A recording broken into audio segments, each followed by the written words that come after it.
Hello friends, welcome to stethoscope stories. तो आज हम बात करेंगे ये वीडियो हमारी BSc nursing third sem student के लिए है जिनका फार्माकोलॉजी सब्जेक्ट है। तो आज हम यूनिट 3 की बात करेंगे। यूनिट 2 हमारा कंप्लीट हो चुका है, जिसमें हमारा एंटीसेप्टिक एंड डिसइंफेक्टेंट था। अगर आपको वो चाहिए तो आप मेरे चैनल पर जाके उसमें देख सकते हैं।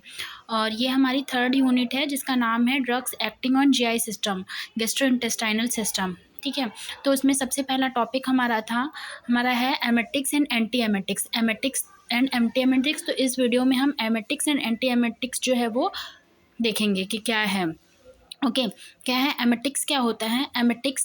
एमेटिक्स एक ऐसा प्रोसेस होता है, ठीक है, जिसके द्वारा क्या होती है, वॉमिटिंग जो होती है वो इंड्यूस होती है। एमेटिक्स में क्या होती है, वॉमिटिंग होती है। ठीक, तो एमेसिस क्या है? Emesis is a protective mechanism which serves to eliminate the harmful substance from the stomach and duodenum as well.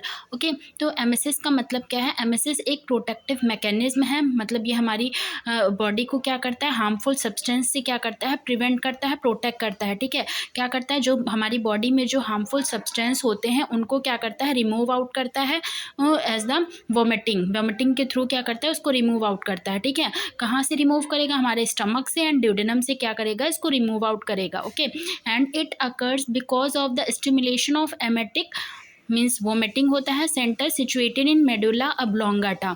Okay, तो क्या कह रहे हैं, ये किसकी वजह से होता है? क्योंकि हमारा ये मतलब कैसे होता है, जब हमारा जो वोमिटिंग सेंटर होता है वो क्या हो जाता है, स्टिमुलेट हो जाता है, उसके थ्रू क्या होती है, वोमिटिंग जो होती है वो इंड्यूस होती है।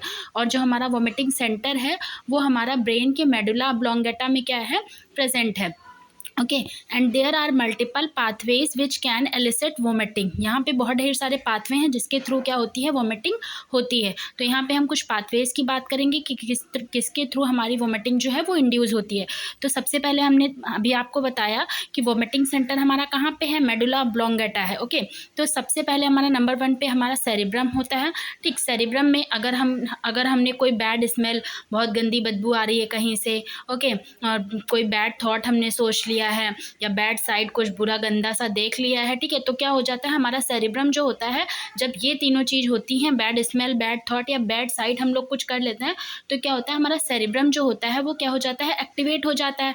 फिर जब हमारा सेरिब्रम एक्टिवेट हो जाता है, ठीक है, तो वो सेरिब्रम से हमारे सेरोटोनिन, जिसको हम 5-HT एंड डोपामिन D2, ठीक है, serotonin 5-HT and dopamine D2 क्या होते हैं, रिलीज होते हैं। मतलब हमारा सेरिब्रम जो होता है वो serotonin 5-HT and dopamine D2 को रिलीज करता है जब ये एक्टिवेट होता है। जब ये तीनों चीज़ें हुई तो हमारा क्या हुआ, सेरिब्रम एक्टिवेट हुआ और उसने रिलीज किया सेरोटोनिन एंड डोपामिन को। और फिर ये सेरोटोनिन एंड डोपामिन जो है वो हमारे वोमिटिंग सेंटर में जाएंगे, जो कि मेडुला ऑब्लोंगाटा में है। देन वोमिटिंग क्या होगी, इंड्यूस होगी, मतलब वोमिटिंग हो जाएगी। ठीक है, तो ये था हमारा एक सेरिब्रम से। दूसरा है हमारा CTZ सेंटर। ठीक है, CTZ सेंटर जो होता है वो कैसे होता है हमारा, इसका CTZ का फुल फॉर्म होता है chemo receptor trigger zone. Okay, chemo receptor trigger zone centre होता है अगर हम किसी रेडिएशन थेरेपी के एक्सपोजर में आए हैं, ठीक है, या हम मतलब हॉस्पिटल सेटिंग में गए थे या किसी फैक्ट्रीज में हम ऐसे वर्क करते हैं जहाँ पे रेडिएशंस आती हैं, या कोई कीमोथेरेपी हुई है, या पोस्ट ऑपरेटिव सीन हुआ, मतलब ऑपरेशन के बाद आए हैं, तो मतलब इस कंडीशन में हम गए थे। ठीक है, तो क्या होगा, फिर जो हमारे ये जो हमारा CTZ, जब हम इस कंडीशन में जाएंगे तो हमारा CTZ सेंटर क्या होगा, एक्टिवेट हो जाएगा। फिर हमारा जब CTZ सेंटर एक्टिवेट होगा तो वो कौन सा मतलब न्यूरोट्रांसमीटर रिलीज करेगा, सेरोटोनिन एंड डोपामिन। इसमें भी जैसे हमारे सेरिब्रम ने भी सेरोटोनिन एंड डोपामिन जो है रिलीज किया था, वैसे ही हमारा CTZ सेंटर भी सेरोटोनिन एंड डोपामिन जो है वो रिलीज करेगा, जिसकी वजह से क्या होगी, वोमिटिंग जो होगी इंड्यूस होगी। तो ये 2 कॉज हो गए। फिर तीसरा कॉज हम देखते हैं मॉर्निंग सिकनेस। ठीक है, मॉर्निंग सिकनेस में क्या होता है कि मॉर्निंग सिकनेस का मतलब होता है कि जब प्रेगनेंसी होती है उस समय जब वोमिटिंग आती है। ओके, तो प्रेगनेंसी इंड्यूस, जब प्रेगनेंसी होती है उस समय वोमिटिंग आती है। तो जब प्रेगनेंसी होती है, ठीक है, तो क्या होता है, जब प्रेगनेंसी होती है तो हिस्टामिन जो हमारा हिस्टामिन रिसेप्टार है वो क्या हो हिस्टामिन न्यूरोट्रांसमीटर है वो क्या होता है, रिलीज होता है। फिर देन हमारा वोमिटिंग सेंटर में जाता है, जब हिस्टामिन वोमिटिंग सेंटर में जाता है तो क्या होती है, वोमिटिंग इंड्यूस होती है। ओके, फोर्थ हमारा है जीआईटी इरिटेशन, मतलब जीआईटी में कोई इरिटेशन है उसकी वजह से क्या है वॉमिटिंग हो रही है। जैसे हमने गैस्ट्रोएंटेराइटिस हो गया, मतलब हमारा क्या है गैस्ट्रिक लाइनिंग में म्यूकोजा में क्या है इन्फेक्शन हो गया है, या ड्रग इंड्यूस हमने कोई सी करी है इंडाइजेशन वाली, ठीक है, मतलब हम बहुत सी ड्रग्स ली हैं और वो डाइजेस्ट नहीं हो पाई है, उसकी वजह से जब ये हम लेंगे तो हमारा क्या होगा जीआईटी इरिटेट होगा, फिर हमारा ये एक्टिवेट हो जाएगा और यहाँ से हमारे सेरोटोनिन, हिस्टामिन एंड मस्कारिनिक, ठीक है, सेरोटोनिन, हिस्टामिन एंड मस्कारिनिक जो है हमारे न्यूरोट्रांसमीटर वो रिलीज होंगे और वो हमारे वोमिटिंग सेंटर मेडुला ऑब्लोंगेटा में जाएंगे, देन हमारा क्या होगा वोमिटिंग इंड्यूस होगी।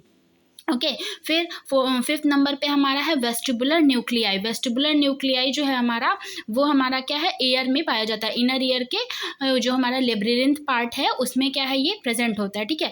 तो यहाँ जब हम कोई मोशन सिकनेस होती है, मोशन सिकनेस मतलब जब हम ट्रैवल कर रहे होते हैं, इसमें क्या होती है मोशन सिकनेस, जब हम कहीं ट्रैवल कर रहे होते हैं, बस में, कार में, बहुत लोगों को जाते हैं, वैन में उल्टियाँ होती हैं, या बस में जाते हैं, ट्रेन में जाने से क्या होती है उनको वोमिटिंग सी लगती है, ठीक है। तो क्या होता है जब वो कहीं मूव कर रहे होते हैं, मोशन में होते हैं, ठीक है, तो क्या होता है ये हमारा वेस्टिबुलर न्यूक्लियाई जो होता है वो एक्टिवेट हो जाता है, फिर वहाँ से हमारा कौन सा वो न्यूरोट्रांसमीटर निकलता है हमारा हिस्टामिन। ओके, हिस्टामिन निकलता है, फिर हिस्टामिन मतलब जो हमारा है वो वोमिटिंग सेंटर तक जाता है, वोमिटिंग सेंटर तक जाता है, फिर उसके बाद हमारा क्या है वोमिटिंग जो होती है वो इंड्यूस हो जाती है।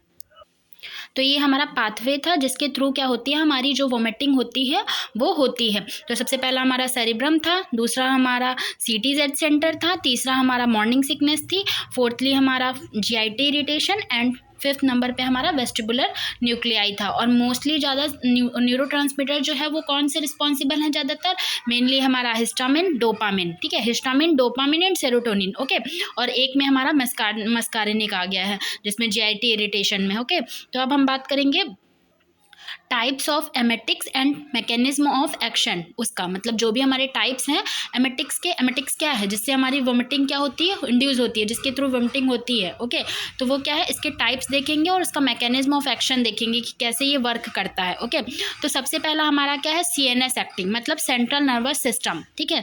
सेंट्रल नर्वस सिस्टम एक्टिंग कैसे करता है, जब हमारा सेंट्रल CNS एक्टिंग पे देते हैं तो क्या होता है स्टिमुलेट हमारा हो जाता है क्या CT centre. Okay, CTZ centre जो होता है वो स्टिमुलेट हो जाता है, कीमो रिसेप्टर ट्रिगर जोन, जिससे हमारे 3 ये न्यूरोट्रांसमीटर निकलते हैं, serotonin, dopamine, serotonin and dopamine receptor agonist, ठीक है। यहाँ पे क्या होता है ये सारे निकलते हैं और इनको वो करने के लिए कौन सी ड्रग होती है, मॉर्फिन होती है, एपोमॉर्फिन होती है, ठीक है।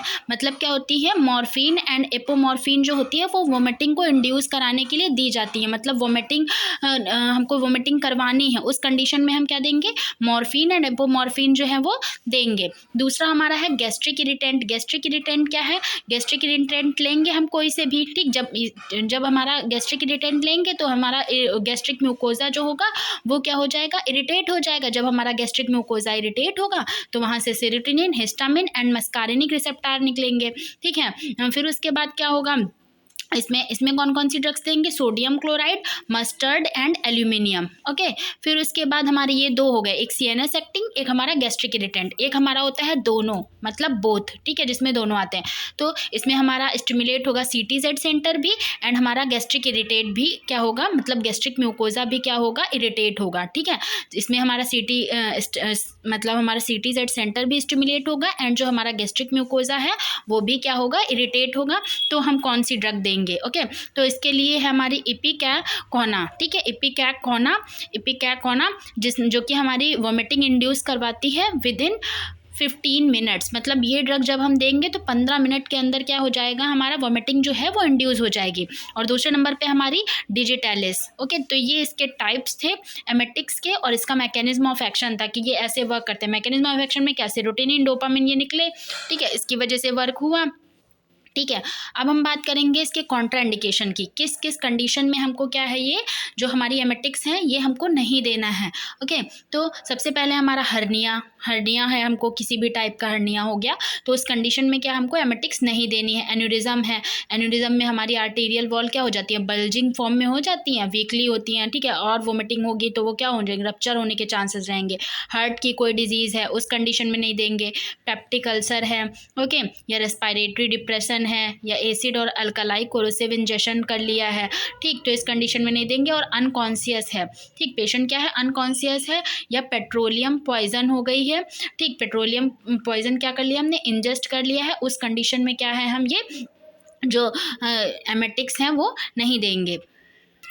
अब हम इसमें दो मतलब एमेटिक्स की बात करेंगे जो कि मेनली वैसे क्लासिफिकेशन में बताते हैं, लेकिन दो तीन ही हमें अच्छे से एक्सप्लेन करनी होती है। तो हम इसमें दो जो मोस्टली यूज़ की जाती हैं वो हम दो एमेटिक्स की जो है वो बात करेंगे। तो सबसे पहला हमारा एपोमॉर्फिन। एपोमॉर्फिन हमारा क्या था, जो बोथ था, ठीक है, मतलब हमारा वो सीटीजेड सेंटर को भी स्टिमुलेट कर रहा था, हमारे गैस्ट्रिक म्यूकोजा को भी क्या कर रहा था, इरिटेट कर रहा था, ठीक है, जिसके लिए हम एपोमॉर्फिन जो है वो यूज़ कर रहे थे, है ना। मतलब एपोमॉर्फिन में हम ये इन दो कंडीशन के लिए क्या है, ये ड्रग यूज़ कर रहे थे। ओके, तो क्या है, it is a semi synthetic derivative of morphine. मतलब क्या है कि एपोमॉर्फिन जो है वो हमारा मॉर्फिन से ही क्या किया गया है, मिलकर बनाया गया है। Okay, it is fast acting and cause vomiting in 5 minutes and vomiting is often accompanied by sedation.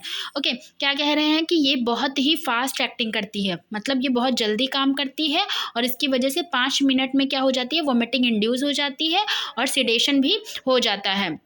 Okay, फिर इसके बाद हम इसके इंडिकेशंस की बात करेंगे कि किस कंडीशन में हमको एपोमॉर्फिन देना है और किस में नहीं देना है। ओके, तो इंडिकेशन क्या होंगे, treatment of hypomobility of GIT associated with episode with Parkinson's disease, ठीक है, मतलब हाइपोमोबिलिटी ऑफ जीआईटी है, मतलब जीआईटी जो है वो हमारा अच्छे से मूव नहीं कर रहा है, उसमें क्या है, इरिटेंट गैस्ट्रिक म्यूकोजा क्या हो गया, इरिटेट हो गए हैं, तो वर्क कर नहीं पा रहा है, ठीक है, या पार्किंसन डिजीज़ के एपिसोड्स भी आ रहे हैं। पार्किंसन डिजीज़ में क्या होता है, कन्वल्जन आते हैं हमको, ठीक है, मतलब हाथ पैरों में थोड़े से क्या है, कपकपी सी रहती है, ठीक, तो वो होता है हमारा पार्किंसन। तो इसके ट्रीटमेंट के लिए देते हैं एपोमॉर्फिन। मैकेनिज्म ऑफ एक्शन क्या है, स्टिमुलेट करता है post synaptic D2 type receptors को with the caudate putamen in the brain. Okay, फिर डोज एंड रूट क्या होगा, डोज इसका हम 6 mg देंगे, सबक्यूटेनियस एंड इंट्रामस्कुलर देंगे, ठीक है। जो हमारा एपोमॉर्फिन का डोज होगा वो 6 mg होगा, सबक्यूटेनियस एंड IM के थ्रू होगा। कॉन्ट्राइंडिकेशंस क्या है, हाइपर सेंसिटिविटी टू एपोमॉर्फिन और any component of the formulation. मतलब अगर हम किस कंडीशन में इसको नहीं देंगे, अगर हमको इससे हाइपर सेंसिटिविटी है, मतलब अलग ही रिएक्शन दिखा रहा है, एलर्जिक रिएक्शन दिखा रहा है, शो कर रहा है, तो हमको क्या है, मतलब इसको नहीं देना है, या इसके फॉर्मुलेशन में कोई चीज़ जिससे मिलके ये बनी है उससे हमको नहीं, मतलब वो है दिक्कत है, तो हम क्या है उस कंडीशन में इसको नहीं देंगे। ओके, और इंट्रावेनस एडमिनिस्ट्रेशन हमको इसको बिल्कुल, मतलब IV रूट के थ्रू बिल्कुल भी नहीं करना है। जैसे मैंने यहीं पे बता दिया था कि रूट हमारा क्या होगा, सबक्यूटेनियस होगा और इंट्रामस्कुलर होगा, ठीक है, तो यहाँ हमारा IV रूट बिल्कुल भी नहीं होगा, किसको, एपोमॉर्फिन को देने के लिए। ओके, फिर उसके बाद हम इसके कुछ साइड इफ़ेक्ट्स की बात करते हैं कि अगर हम इसको देंगे तो हमें क्या क्या कंडीशंस देखने को मिल सकती हैं। ओके, तो हाइपोटेंशन होगा, ठीक है, और हाइपोटेंशन मतलब हमारा BP जो होगा वो लो हो जाएगा, एंड सिनकोप होगा। सिनकोप का मतलब होता है जब कोई पर्सन क्या है, चक्कर खा के गिर जाता है, चक्कर खा के गिरने को बोलते हैं सिनकोप। अगर चक्कर आ रहा, चक्कर जैसा लग रहा है तो उसे हम फेंटिंग बोलते हैं, लेकिन चक्कर खा के गिर गए तो उसको हम क्या बोलेंगे, सिनकोप, ठीक है। एंड कोमा ऑल्सो, ये सारी कंडीशंस क्या हैं, देखने को मिल सकती हैं। हाइपोटेंशन देखने को मिल सकता है, सिनकोप एंड कोमा भी देखने को मिल सकता है।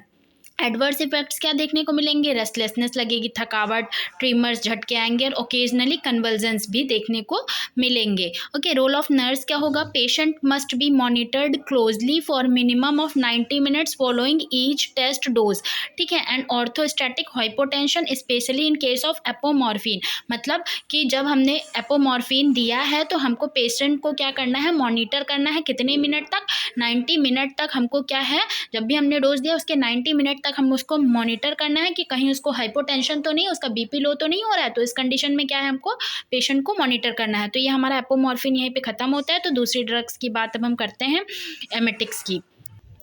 दूसरी हमारी एमेटिक्स की ड्रग है इपिकैकोना, मोस्टली यूज़ की जाती है हमारी। तो ये क्या है, it is derived from the dried root of cephaelis ipecacuanha which contain emetine. क्या कह रहे हैं, ये कहाँ से आया है, ड्राइड रूट ऑफ सिफेलिस से आया है, जो कि क्या करता है, एमिटिन कंटेन करता है, मतलब वोमिटिंग क्या करता है, इंड्यूस करवाता है। And it is used for inducing vomiting and mainly used as a syrup ipecac. Okay, क्या कर रहे हैं कि इसको वोमिटिंग इंड्यूस कराने के लिए भी यूज़ किया जाता है, इसको सीरप इपिकैक के रूप में भी यूज़ किया। जो हमारी सीरप इपिकैक होती है वो हमारी पॉइजनिंग, जब किसी भी प्रकार की पॉइजनिंग हो जाती है तो उसको रिमूव आउट करने के लिए सीरप इपिकैक जो है वो यूज़ की जाती है। And it is safer to use than other emetics, और ये जो अदर एमेटिक्स से क्या है, बहुत ही सेफ़ है, ठीक है, इसको हम सेफली यूज़ कर सकते हैं, इसके कोई ज़्यादा कॉन्ट्राइंडिकेशंस नहीं होंगे ज़्यादातर। Okay, these drugs irritate gastric mucosa and also act through CTZ। मतलब ये क्या थी, हमारी बोथ में आ रही थी, टाइप्स में हमने बात करी थी तो ये बोथ में आ रही थी। तो ये कैसे वर्क करती हैं, ये हमारे गैस्ट्रिक म्यूकोजा जो होती है उसको इरिटेट करती है, और हमारे CTZ centre chemo receptor trigger zone को भी क्या करती है, स्टिमुलेट करती है, जिससे हमारे सेरोटोनिन, डोपामिन एंड हमारा जो होता है वो क्या होते हैं, न्यूरोट्रांसमीटर, वो रिलीज होते हैं और हमारा वोमिटिंग इंड्यूस होती है। और हमारे गैस्ट्रिक म्यूकोजा में कौन कौन से, सेरोटोनिन, डोपामिन एंड हमारा मस्कारिनिक, ओके, न्यूरोट्रांसमीटर रिलीज होते हैं, जिसकी वजह से वोमिटिंग क्या होती है, इंड्यूस होती है। फिर इंडिकेशंस की बात करेंगे कि किस किस कंडीशन में हमको इपिकैकोना जो हमारी सिरप है वो हमारी मेडिसिन जो है वो हमें देनी है, ठीक है। तो एन एमेटिक फॉर ओवरलोड और foul condition of the stomach and other condition indication emesis, ठीक है। क्या कह रहे हैं, ओवरलोड हो गया है, ठीक है, हमारा स्टमक जो हो गया है वो क्या हो गया है, बहुत ओवरलोड हो गया, बहुत भारी भारी लग रहा है बहुत ढेर सारा भरा भरा है। तो इस कंडीशन में क्या है, हमको क्या है, हम ये दे सकते हैं, इरिटेशन हो रही है हमारे स्टमक में, ठीक है, whether of stomach, bowel movement सही से नहीं हो पा रहा है, नर्वस सिस्टम में इरिटेशन हो रही है, उलझन लग रही है मन में, ठीक है, पल्मोनरी टिश्यू में एंड एक्टिव हैमरेज है, या इरिटेटिव डायरिया है, acute bowel disorder with irritation combined with nausea and vomiting लग रही है, तो उस कंडीशन में क्या है, हम इपिकैकोना जो है वो प्रोवाइड करेंगे पेशेंट को। ड्रग इंटरेक्शंस क्या होंगे, इपिकैक syrup interact with activated charcoal, alcohol and CNS depressant. जो हमारा इपिकैक सिरप जो होता है वो क्या करता है, इंटरैक्ट करता है हमारा एक्टिवेटेड चारकोल, जो हमारा ये है वो भी हमारा जो इपिकैक सिरप है वो भी हमारा पॉइजनिंग के लिए देते हैं, और ये हमारा एक्टिवेटेड चारकोल जो है वो भी हम क्या है, पॉइजनिंग के लिए देते हैं। तो इन दोनों का ड्रग इंटरेक्शन से मतलब ये इन दोनों को साथ में बिल्कुल नहीं देना है, ठीक है, अल्कोहल के साथ में नहीं देना है, ठीक है, और CNS डिप्रेजेंट्स के साथ में भी बिल्कुल नहीं देना है। डोज एंड रूट क्या होगी, ठीक, तो डोज क्या है हमारा 15 से 20 ml होगी, किसमें, अडल्ट्स में। इपिकैकोना जो है वो अडल्ट्स में 15 से 20 ml देंगे, और 10 से 15 ml देंगे चिल्ड्रंस में, एंड जो 5 ml होगी मतलब 5 ml वो हम इन्फेंट्स में देंगे, ओके, ओरल, तीनों में ओरल ही देंगे। अब हम इसके कुछ साइड इफ़ेक्ट्स की बात कर लेते हैं। तो यॉर्निंग सी लगेगी, dyskinesias and drowsiness, dizziness, oedema and hallucinations देखने को क्या है, मिलेंगे। तो यहाँ पे हमारी एमेटिक्स ड्रग्स जो हैं वो ख़त्म होती हैं। अब हम बात करेंगे एंटी एमेटिक्स की, ओके।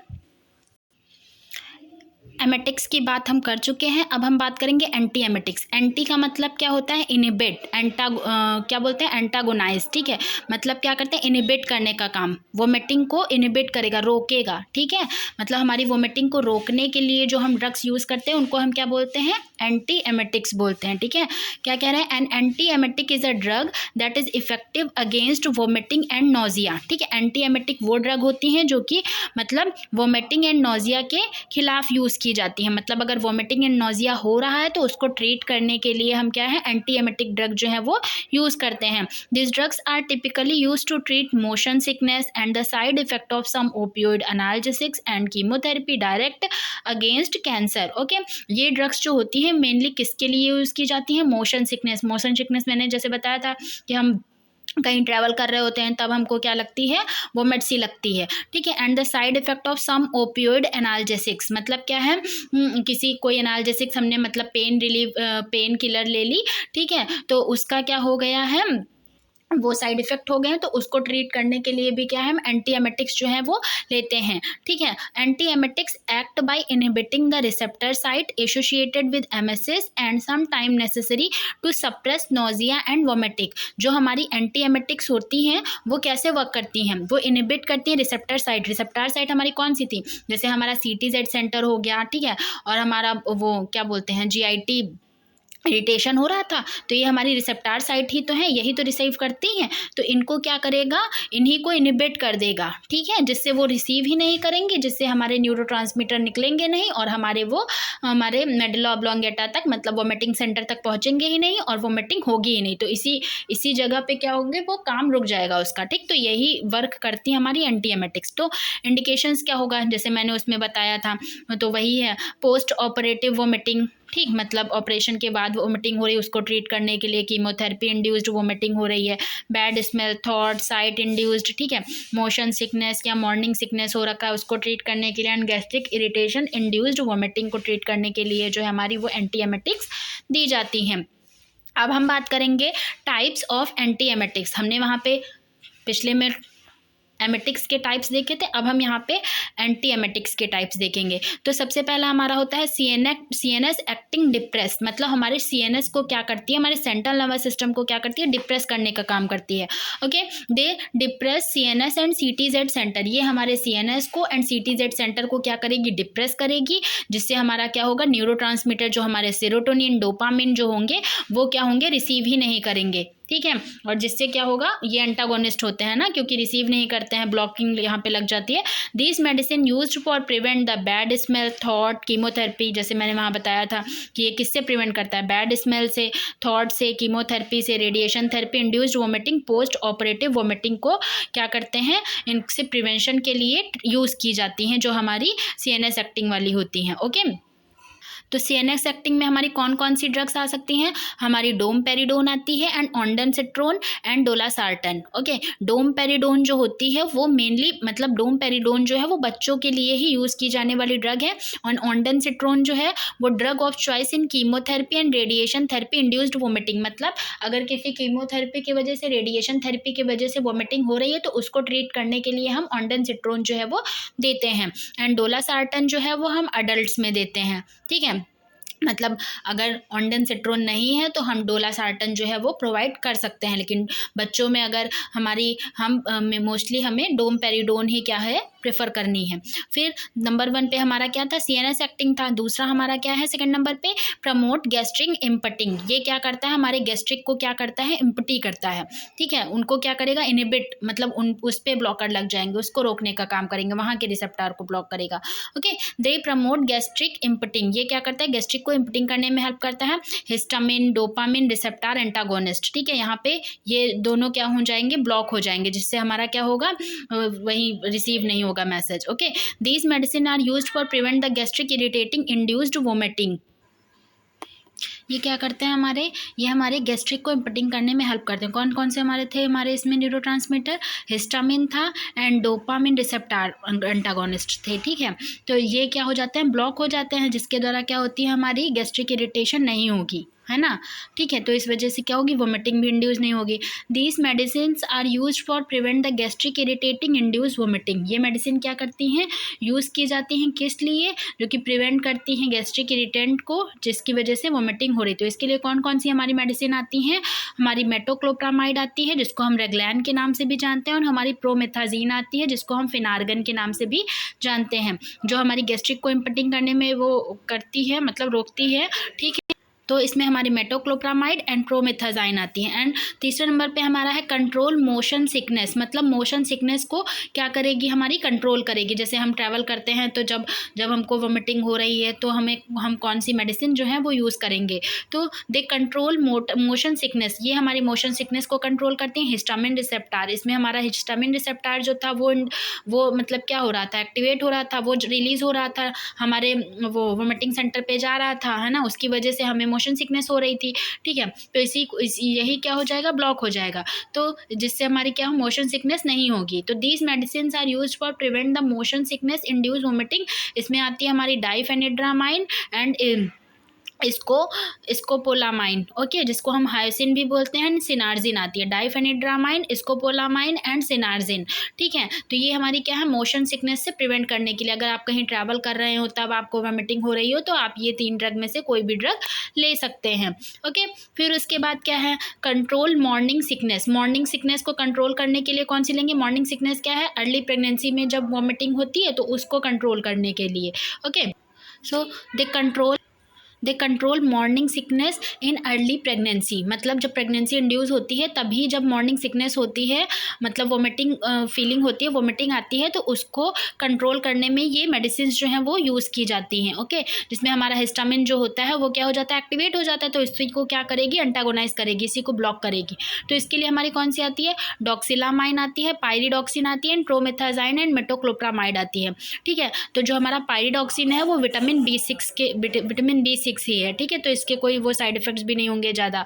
ठीक, तो अब साइड इफ़ेक्ट्स की बात करते हैं, क्या साइड इफ़ेक्ट्स देखने को मिलेंगे अगर हम ये जो हमारी एंटीएमेटिक्स देंगे, तो क्या क्या साइड इफ़ेक्ट्स देखने को मिल सकते हैं। तो ड्राउजीनेस लगेगा, चक्कर सा आएगा, ओके, हाइपोटेंशन, BP लो रहेगा, ड्राई माउथ रहेगा, ब्लड विजन एंड हेडेक देखने को मिल सकता है। कॉन्ट्राइंडिकेशन किस किस कंडीशन में हमको नहीं प्रोवाइड करना है, लिथार्जी है या BP लो है या प्रेगनेंसी है।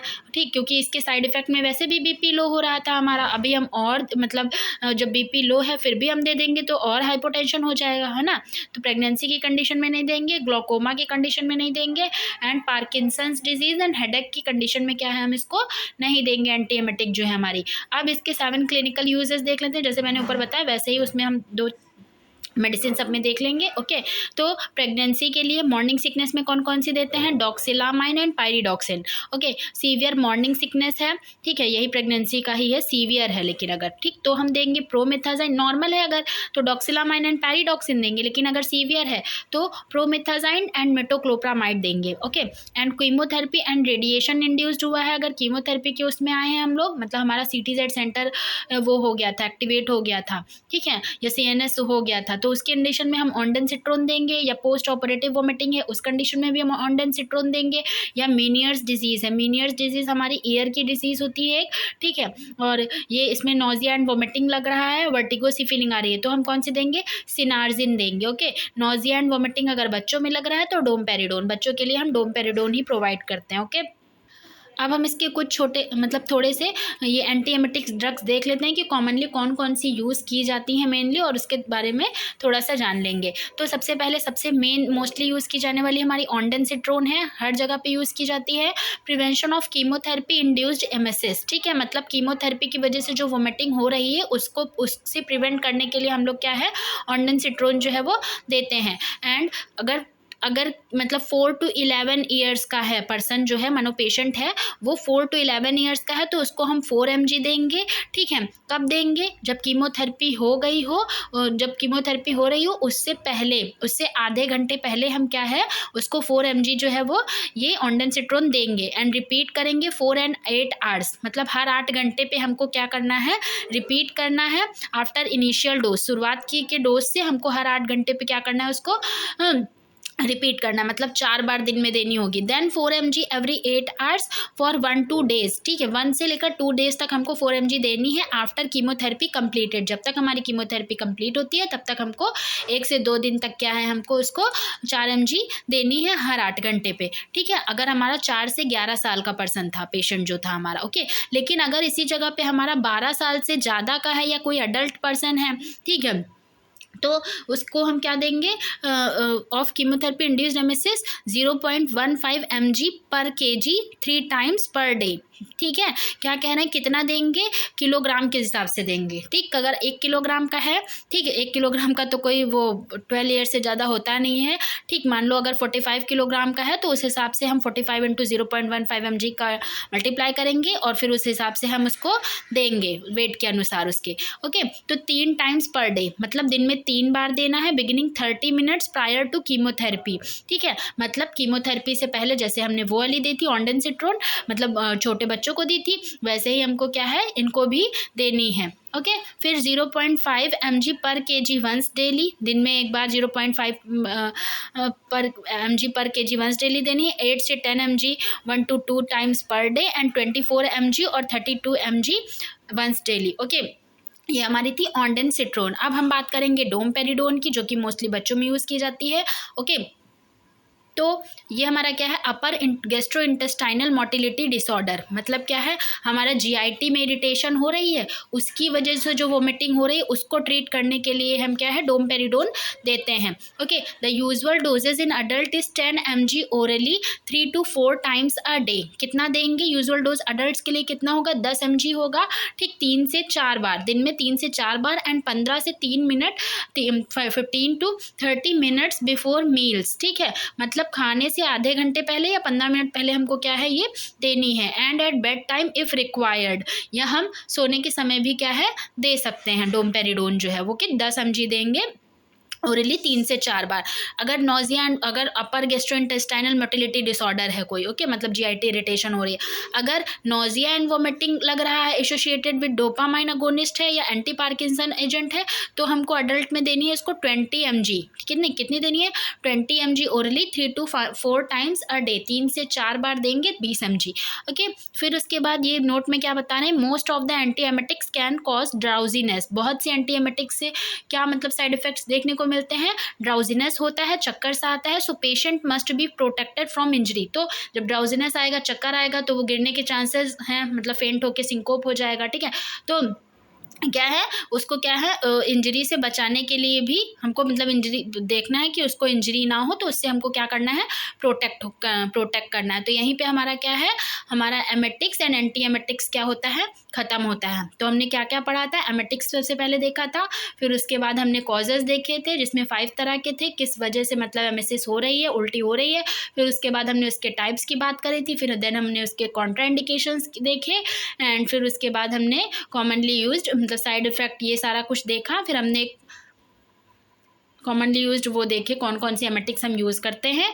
फिर उसके बाद हमने एंटी एमेटिक्स की बात करी थी। तो ये हमारा थर्ड सेमेस्टर के लिए था, जो कि हमारा ये यूनिट 3 का फर्स्ट टॉपिक था, एमेटिक्स एंड एंटी एमेटिक्स। तो यहीं पे ये हमारा ये ख़त्म होता है। अगली वीडियो में हम लेग्जेटिव एंड परगेटिव जो है वो क्या करेंगे, कवर करेंगे। और वीडियो अच्छी लगी हो तो वीडियो को लाइक करें, कमेंट करें, शेयर करें एंड चैनल को सब्सक्राइब करें। Thank you.